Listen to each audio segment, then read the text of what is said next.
15 years ago, Apple released the first ever Apple TV. Now, fast forward to the present day in what you might call the age of streaming, we have ample choice of streamers, including this Apple TV 4K, released last year in 2021, but with lots of other options out there, such as the Amazon Fire Stick, Roku, the Nvidia Shield, and considering most streaming services are now built into your TV, is the Apple TV 4K the best streamer to buy in 2022?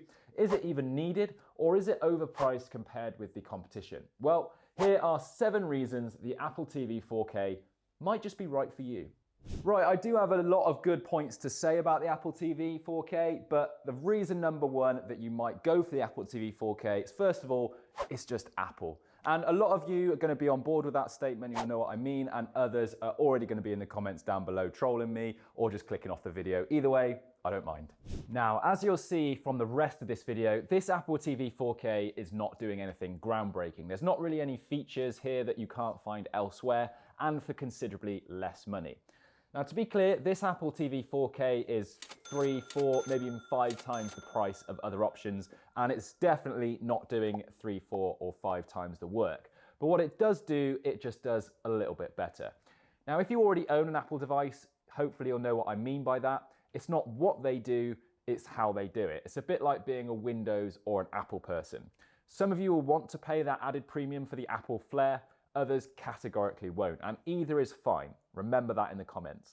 But for the ones who think the premium of Apple is worth it, no one needs to sell this product to you. You already know it's going to be a seamless addition to your home.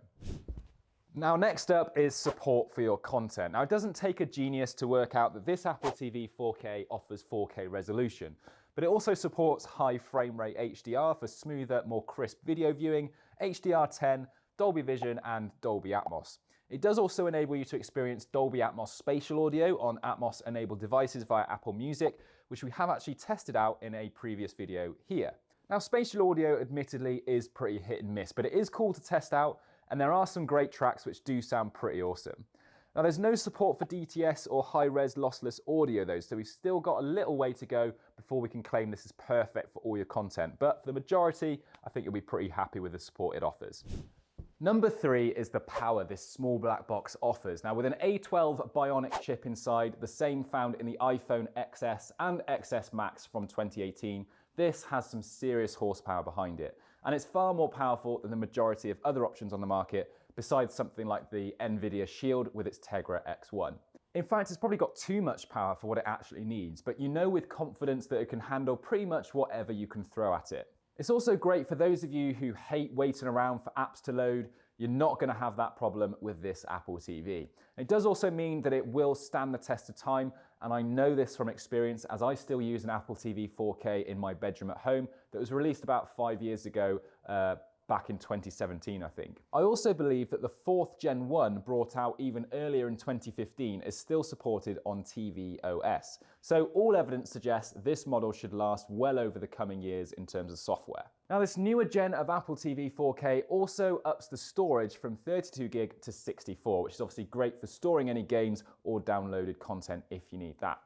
Now, something that can't be underestimated is a good user interface. Now, Apple tvOS is essentially a simplified version of what you get on an Apple iPhone or an iPad. As you can see, it's pretty much all the apps here underneath this top banner. You're not bombarded with recommendations. There's nothing too complex. There's no possibility of getting lost. It keeps things clean, simple, and easy to navigate. It's just what you need. Now, this part here is just the gateway to get you to your desired content as simply as possibly.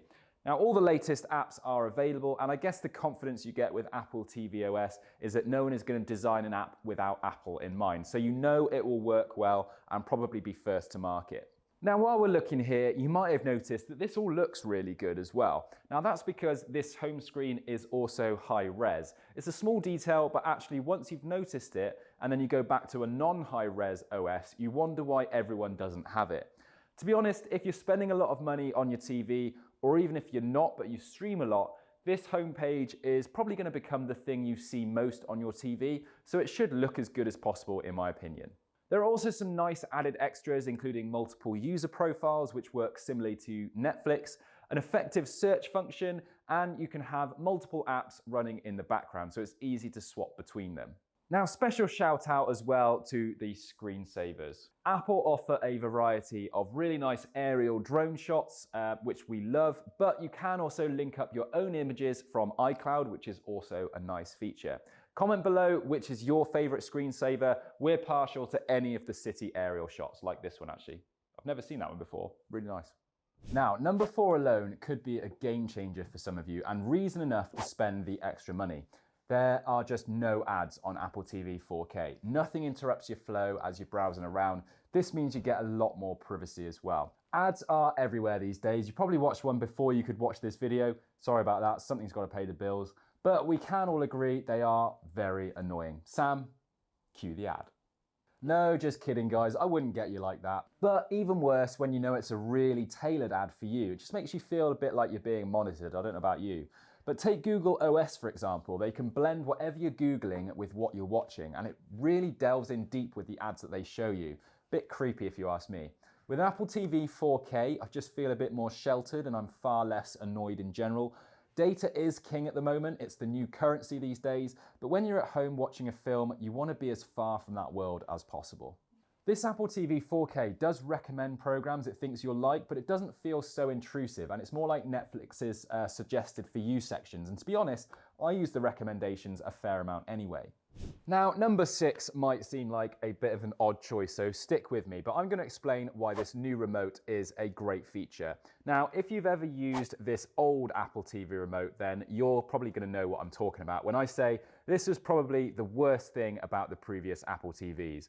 I mean, I can see what Apple were trying to do, but this touch control remote is just plain annoying to use. You constantly swipe past what you wanted to select, and it's just a frustrating thing to use in general. So I was very relieved when Apple brought out this new silver designed remote, which does away with only having a touch surface in favor of a touch enabled click pad. Now it's brought back a lot more functionality. It's a lot easier to use, and you've got a very simple power button to turn your Apple TV off. Now it is also a Siri remote, which is pretty much the same as how you'd use Siri on your phone and is a nice addition. Now one downside is that it's still not backlit, so if you're watching late at night, it's not always easy to find. And I would say this little microphone button on the edge, I do accidentally press quite a lot, so I just disable Siri and that's my problem sorted. Now, I would have also loved it if they had thrown in a U1 chip, which is how their precise location tracking works in their AirTags and other devices, as that would save me a lot of time when it falls into the black hole that is my sofa, not to be seen again for a few days, but you can't have it all, I suppose. Now, for those of you who have any other Apple devices, you'll benefit a bit more from the Apple TV 4K as part of the whole Apple ecosystem. So you're going to access things like AirPlay 2, integrations with your iOS devices, easy connectivity to AirPods, and more. You'll also be able to connect up with the Apple HomeKit, so you may want to have a setup with dual HomePods for your audio, for example. Now, there are a few other Apple integrations available too. So you've got Apple Fitness Plus and Apple Arcade, which I haven't played around with too much, and I'm not too sure many will, but it's there if you did want to play some games. So hopefully you now have a good idea of whether the Apple TV is right for you.